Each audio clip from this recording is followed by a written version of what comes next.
So what we're going to talk about are the properties of logarithms, okay, and we're going to apply those. So we're going to look at these three properties: the product property, quotient property, and power property. Starting with the product property says that if you have log base b of m plus log base b of n, that's equal to the log base b of m times n. So as long as these logs have the same base and they're being added together, you could just do that one log with that base of these two things multiplied together. So let's see an example of that. If I had the log base 3 of x plus the log base 3 of 2. That's the same thing as me writing log base 3 of 2x.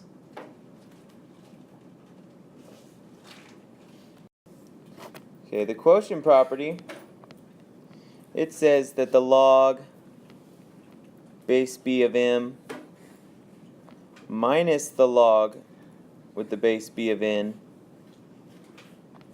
is equal to a log of that same base where we divide m and n. Okay. A pretty good rule to remember for this is anytime you see a subtraction, whatever's being subtracted will end up in the denominator. Okay, and that's actually because of the power property, but we'll talk about that in a moment. So let's do an example. If I have the natural log, let me write that a little bit better.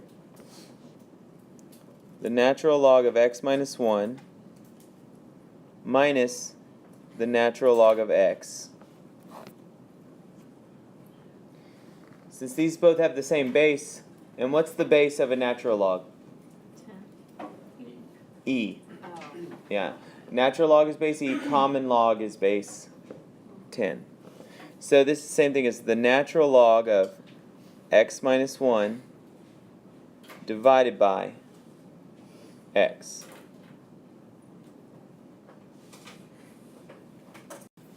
The final property is the power property. It says that if you have, I want to write it big. If you have log base b of m to the nth power, that's the same thing as that exponent just coming to the front and multiplying n times log base b of m. Okay, so just to talk about these for a second, like the power property works because logs are exponents, right? They're just written in a different way. Well, whenever you think like power of a power, whenever you have like x cubed squared, what do you do with that 2 and the 3? Whenever you have a power raised to another power, you multiply those. Whenever it's a power to a power, you multiply it. Well, here we sort of have like a power raised to a power, okay? So we end up just multiplying. Same thing, like if you have the same base and you're multiplying, you would just add the exponents together. That's where this addition comes from. Okay, so let's see an example of this. If I said, let's see,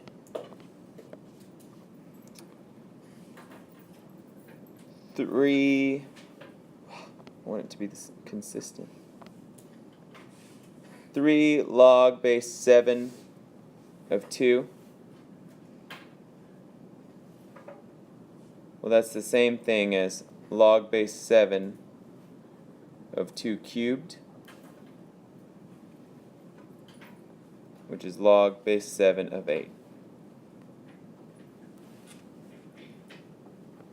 We're going to practice expanding, which is whenever we break one log into a bunch of sums and differences, and then condensing, which is sort of what we were just doing. We'll take a lot of them and condense them all down to one. Okay, so let's expand this problem. Log base 3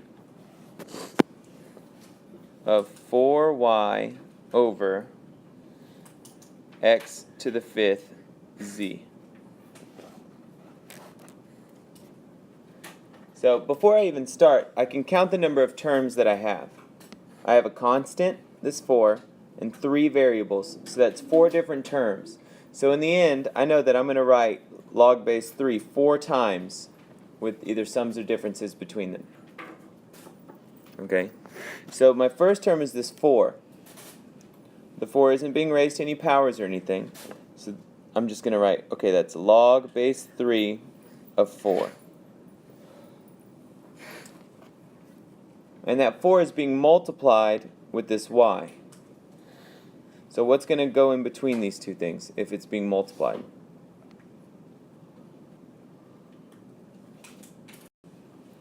Yeah, I got to add log base 3 of y. Okay, because we just saw that if I have the same base here, this just means log base 3 of 4 times y. So there's my log base 3 of 4 times y. Now I have these two guys in the denominator. Anything in the denominator, you subtract. So we're going to subtract log base 3 of x to the 5th. And we're going to subtract log base 3 of z. Now, we've turned them all into sums and differences. The last thing that we're going to do to really expand this is we can't have any exponents. This 5 is going to move in front of that minus log base 3. So this fully expanded would be log base 3 of 4 plus log base 3 of y minus 5 times log base 3 of x minus log base 3 of z.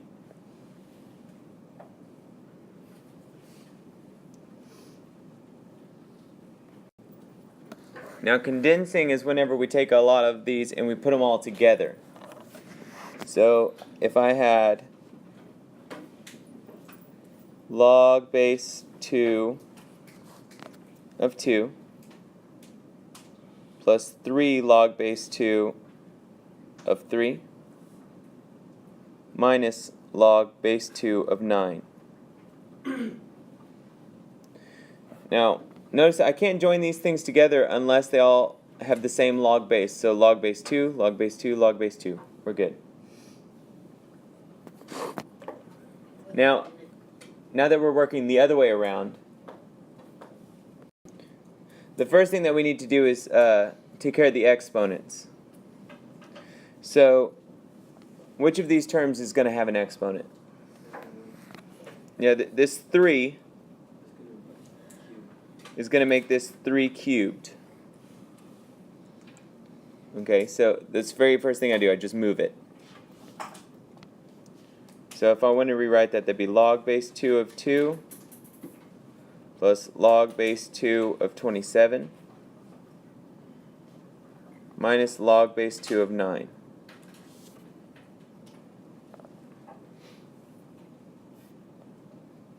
Alright, let's look at these first two first. What does this plus mean? What are you going to do to the 2 and the 27? You're going to multiply them. So since I'm condensing it all down to a single log, I'm only going to write log base 2 once. Okay, so the 2 and the 27 are being multiplied. 2 times 27. And then this minus means that we're going to divide. Okay, so we're going to divide by 9. So that's log base 2 2 times 27 is 54. What's 54 divided by 9? So that's log base 2 of 6. Alright, these two problems are for you to try. Just pause and then check your answer in just a few seconds. Alright, so in the first example, we have 4 terms, so we're going to end up writing log 4 times. They're all being multiplied, so they're all going to be added together. We have log base 7 of 5 plus the 3 from the exponent of x will come in front. 3 log base 7 of x plus log base 7 of y. And finally, the 2 will come in front of the last one because it's an exponent. 2 log base 7 of z. In the second example, the very first thing that you should notice is that this becomes squared because that 2 moves.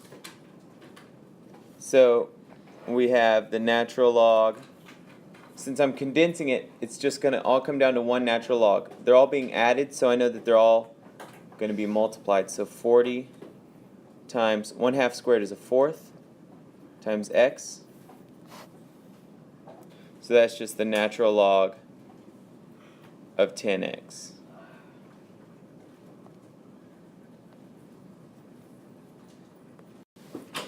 Alright, finally change of base. This is for whenever we don't have logs of base 10 or e, because in your calculator you can't change the base, right? You can only press log or natural log. So change of base will let us use our calculator to find our answers. Change of base says if you have log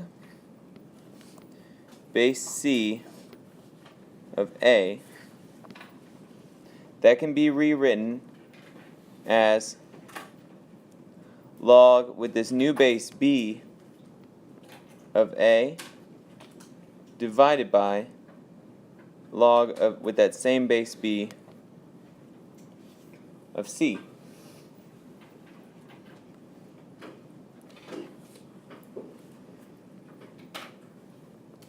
So by letting those b's either be 10 or e, I can say that log base c of a log base c of a is equal to just a common log of a over the log of c. Or I can say the natural log of each of those.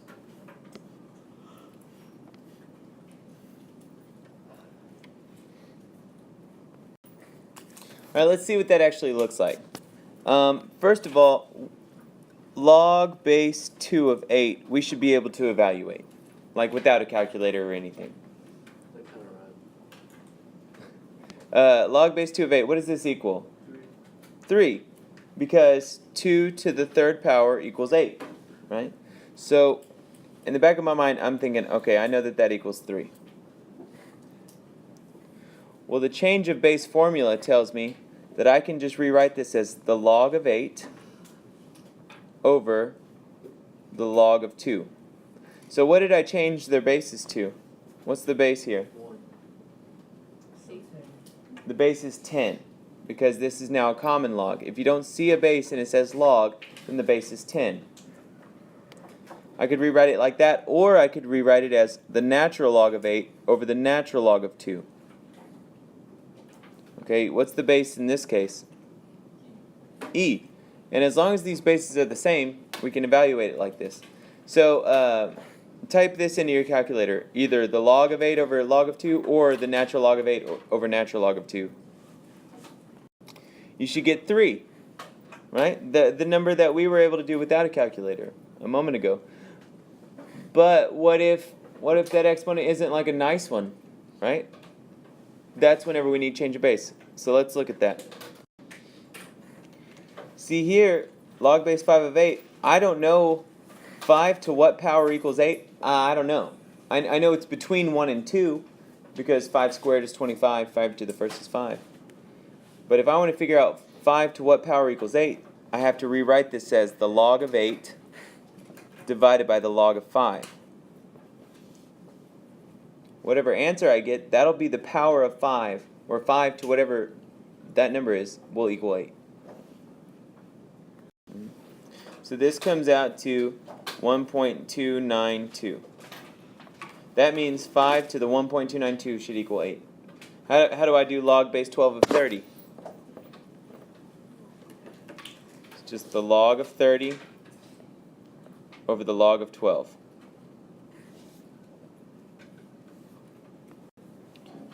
So this comes out to about 1.369. There are a few other decimals, but we're rounding. So 12 to the 1.369 should be 30. Okay, and that's change of base. And that's all for today.